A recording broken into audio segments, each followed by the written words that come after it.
All right, a Sin City showdown tonight. 6 Democratic candidates getting ready for tonight's debate in Las Vegas. Michael Bloomberg making his first appearance on the 2020 debate stage, despite not being on Saturday's Nevada caucus ballot. Joining us right now is radio host, New Leader Senior Fellow, Fox News contributor Richard Fowler, along with Republican strategist, Pinion Enterprises founder and CEO Joseph Pinion. Great to see you guys. Thank you so much for being here. Good to be here. All right, so what should we expect? Richard, kick us off. It's going to be an interesting debate. I think you're going to see a lot of people throwing blows at Michael Bloomberg. And, to be frank with you, I'm not sure why. Michael Bloomberg has no delegates, and he's not on the ballot for 2 more states. He's not on the North Carolina ballot. Not on the South Carolina ballot and not on the Nevada ballot. So it's going to be a very interesting debate to watch indeed, as they figure out who's the front runner, right? And I think the reason why the front runner is up in debate is because Mayor Pete has more delegates, even though Bernie's leading in the polls. And so there's going to be a very interesting debate to watch. Indeed. You say you don't know why. I know why. It's because he's got all this money and he got himself on the debate stage. He gave the Democrats more than $100 million last year, and it worked. They won the majority back. What do you think, Joseph? Well, look, I think money talks and 4th place finishes and 5th place finishes walk. You have somebody like Mike Bloomberg, who, again, God bless him, is running the best funded art project in the history of American politics. I think there still needs to be somebody with all that money he's spending to drag him into a broom closet and tell him not to get on that debate stage, because I think that you might actually burst the bubble. So I think you have to acknowledge that Bernie Sanders right now is the front runner. The Sanders revolution has arrived. And I think, again, to not talk about that, we focus so much on how well Buttigieg has done in Iowa and also in New Hampshire. We neglect the fact to say, when does he win again? And so now you're looking at Nevada, you're looking at South Carolina, and Democrats with their proportional delegates, participation trophies for everybody, have actually crippled the ability of their nominee to get a critical mass of delegates. Well, so that's one question I wanted to ask is, when are we going to start seeing people drop out? Obviously we've had dropouts already, people that really never had a shot. But, given the mess that was Iowa, nobody dropped out because it was so inconclusive. When do you think we're going to start seeing that? Well, look, for me personally, I think, again, Democrats face a prisoner's dilemma much worse than Republicans faced in 2016. Again, when you look at somebody like Amy Klobuchar, who I kind of think is akin to somebody like a John Kasich, somebody who overperformed in a place like New Hampshire, but at the same time doesn't have the time or the resources to build out that infrastructure nationwide. Somebody, again, who, like Elizabeth Warren, who believes that she can make a last stand on Super Tuesday, which happens to include her home state, akin to somebody like Marco Rubio in Florida. To write obituaries two primaries in, it seems to be an overstatement. Here's what's happening, right? We do give out proportional delegates because we believe that our party is a huge party. It's a Big Ten. But to sit here and say that Bernie Sanders and Pete are the front runners in a race where both Bernie and Pete have problem with black voters, and not a large population of black voters haven't cast a ballot, a large population of Latinx voters haven't cast a ballot yet, it's very hard to say that either of these candidates are a front runner. Not to mention the fact that there is a Bloomberg factor here. Bloomberg has to get in this race. Bloomberg doesn't get on the ballot until Super Tuesday. Richard, when you say there's a big tent here, what's the big tent? I feel like they all have the same policies. They want to raise taxes. They want big government programs. They want the Green Deal. They want to give illegals driver's licenses. What's the big tent? Where's this tent that I keep hearing about? I don't see it. So there's a tent in twofold. One, I think there's a tent when it comes to ideas. Yes, we all believe in somehow expanding everybody's access to health care. There's different methodologies to do it. You have Pete Buttigieg, who wants to expand the Affordable Care Act. You have Bernie Sanders, who wants to give you Medicare for all. You have folks who believe that the best way to solve our economic woes, our environmental woes, is by working in the system, working with businesses to get it done. That's sort of the plan that Mayor Pete, as well as Joe Biden, as well as Bloomberg is giving you, versus a Green New Deal that Bernie Sanders is giving you. But beyond that, we're a party that has a lot of diversity in people, right? We have African Americans, LGBTQ folks, Latino and Latino Well, we want voters. to ask you about the black vote, but first, Dagan, go ahead. You jump in here. Well, I'm going to bring up this new ABC poll in terms of black voters and people of color, and how and Sanders is really picking up steam and Joe Biden's losing. But I just need to correct you on something. Amy Klobuchar is not John Kasich. Amy Klobuchar is a very positive candidate, and it's one of the reasons that she performed well in New Hampshire, meaning just her appearance when she was on the debate stage. John Kasich is more like Bloomberg because he's a big old grump. Well, and yeah. that was a huge problem for him. He just had this look on his face like, what is wrong? But really quickly, Richard, this is the ABC poll that Langer Research did for the television network, and it found that Biden's support among blacks, and I fully concede that states with people of color in them have not gone to the polls yet, but his support among black voters has declined from 51% last month to 32% now. Overall, non-white voters, it accounts for half of all Democrats and Democratic-leaning independents. They have gone from 35 to 28% Biden-Sanders last month to 35%, 22% Sanders-Biden. So it's flipped. Oh, I think it has flipped, and I think one of the reasons for the flip is the fact that everybody sees Bernie as having this momentum.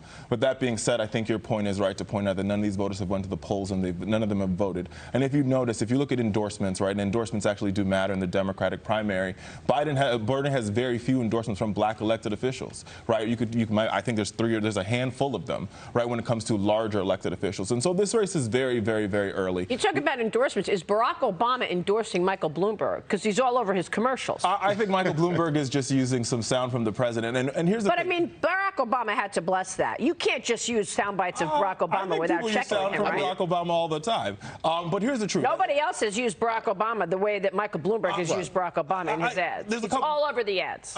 Listen, I think that's something that you have to ask the president about. I think if you talk to the Obamas, what they'll tell you is this: Barack Obama is the de facto leader of this party. He's the last popular elected president, one of the most. How come he's not endorsing anybody then? Because he's the leader of the party. He's going to wait until we get closer to the primary. Well, he's going to do what he's going to have to do to ensure that Democrats take the White House. Meanwhile, the black vote for President Trump has been going up. We had somebody on the other day on Sunday Morning Futures who said it's at 36% in some polls. Well, look, I mean, I think if you're really talking about what's going on with the African-American community, I mean, we've had Democratic pundits for years, for almost 2 years now, telling us that, Joe Biden had this firewall in South Carolina, and they forget that the Clintons had nearly 2 decades of goodwill with the African-American community, and all it took was a third-place finish in Iowa for that firewall to, basically melt. So I think when you start looking at something what happened with Joe Biden, I think, again, when you have a 4th-place finish followed by a 5th-place finish, the number one, black voters are not a monolith. But when you look at the overwhelming majority of older African-American voters, not the new and woke crowd, they are looking, their number one criteria, obviously their only criterion is who can go toe-to-toe with Donald Trump. What happened with black voters in the Clintons, though, was what was being said by Bill Clinton and even Hillary Clinton during 2008 when she was running for the nomination against Barack Obama. Well, that's what I'm talking about. Because remember when she said, they asked her why she wouldn't drop out, and she essentially alluded to Robert Kennedy's assassination as her reason. Well, that sticks in the memory of many people in this country. When I'm talking about Hillary Clinton's collapse, I'm actually talking about 2008. I'm talking about how she finishes 3rd place in Iowa when she is the prohibitive front runner. And then again, by the time she gets to South Carolina, Barack Obama is blowing her out. And I think that is because, again, when you look at those older African-American voters, they're looking for somebody who can win. And I think that's why you see the air coming out of But that's the reason why in South Carolina, Bernie is not leading. Well, right? In South Carolina, what you see, black voters are from the dawn of time, they have been the conscience of this country, and they've been the conscience of the Democratic Party. And they're going to look at every voter. They're going to look them over once. They're going to look them over twice. They're going to look them over 3 times. They're going to think about which candidate is most likely to win this primary, which candidate is most likely to convince independents, which candidate is most likely to give Donald Trump the best run for their money. Well, again, I think I could tell you right now, I could almost guarantee that Bernie Sanders will have a hard time in South Carolina. But that's not the point. The point is you have so many proportional delegates. And again, what you see, the Overton window is very large for African-American voters. But what it doesn't include is socialism. I'm glad you brought up proportional delegates, because proportional delegates prove my point. As much as you guys are saying that Bernie is the front runner, what you have in this delegate race is that Pete Buttigieg is ahead in delegates. But the point is... So now it doesn't matter? It does matter, because what you're talking about right now is a doomsday scenario for Democrats, where they face a scenario where... You want a doomsday scenario, but it just doesn't exist. For me, it could be great, because, again, you're sitting here looking at a scenario where Bernie Sanders walks into the... How? Because Bernie Sanders walks into the convention. Does Bernie Sanders do in Louisiana, Mississippi, Georgia, Tennessee? If Bernie Sanders walks into the convention with the most delegates but hasn't cleared the threshold, and he walks out of convention without the nomination, which is quite possible, because in the same way that how soon we forget that there are Republicans, even up until before President Trump Clinton nomination, who were trying to find ways to make sure he was not the nominee. If Bernie walks into convention without the nomination and walks in without clearing the threshold and walks out without the nomination, all heck is going to break. And by the way, some people believe the markets, because the markets are at record highs and we keep seeing this rally underway. I just read a J.P. Morgan report this morning. Part of the reason is because Bernie is in the lead, and they feel Bernie, there's no way he can beat Donald Trump. And so that's why the markets are rallying, that these policies stay in place of Donald Trump. What is your characterization of the African-American vote for President Trump? Well, I think if you look at right now, I think President Trump, he doesn't have to get 50%, he doesn't have to get 99%. We talk about that in hyperbolic terms. But at the end of the day, if you can shave off a few points with African-American males, I mean, again, I think it's twofold. Because not only is it we're talking about African-American votes, we're also talking about the fact that you have soccer mothers who are not black mothers who are going to their, book club meetings saying that, look at African-American unemployment. He is giving non-black voters ammunition to go out there and talk about record low unemployment. He's talking about all these different things as well. Go ahead, Dagan. No, I just want to hear what Richard, final word here. Look, I think that there is some opportunity, and I think what you see the Trump campaign doing, 50% of their digital buy is going after African-American men, and I think part of one of the deficits the Democratic Party has is our outreach towards African-American men. We've got to do better at that. Now, with that being said, I think for the Trump campaign to win to win this election, they have to pick off 2 to 3% of African-Americans. I think they won 10% in the last election. So we're going to have to see them do. He's going to have to do some work, and it has to be more than just look at the unemployment rate. He's going to have to actually go to African-American voters and have a conversation. When you say it's more than the unemployment, what they're reacting to, in my view, are his policies. Yeah, well, I also think it is the policies of creating opportunities for different groups. Oh no, I agree, but I think he has community. Then there's the prison reform. Well, there's all this stuff. Democrats still have not put together an answer to these 6 million jobs are real. They pretend they're not real. Those are real families that were too poor to bank 4 years ago that now actually can put food on their tables. And as long as they refuse to acknowledge that reality, keep talking about this fact that it's the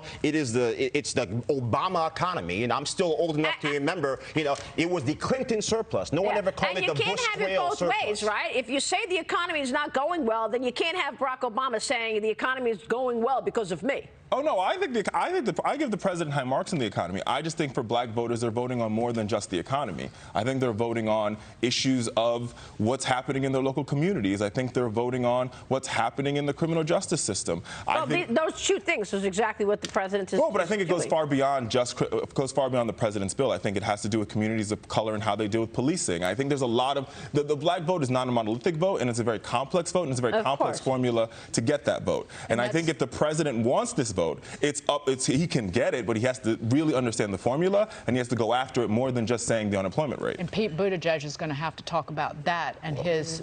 I agree.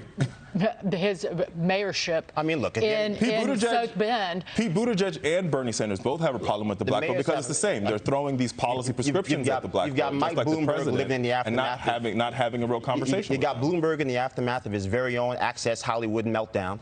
Again, when you talk about throw him up against the wall, turns out when you have all those individuals who were offended by the locker room talk of President Trump, and now suddenly they've gone mute when it comes to the accusations against Mike Bloomberg, when it comes to women. There are plenty of people who have gone. Talking about that. I've talked about it. I'm not talking about you personally, but I mean, when you look across the spectrum, Stop and Frisk was a very disgusting program. And yet the polling numbers suggest that there are many African American voters who are willing to hold their nose if they believe that he can deliver a victory. Yep, we will see. Gentlemen, great conversation. Good, lively there. We appreciate it. Richard Fowler, Joseph Pinion, please come back soon, gentlemen. Absolutely. Thank you.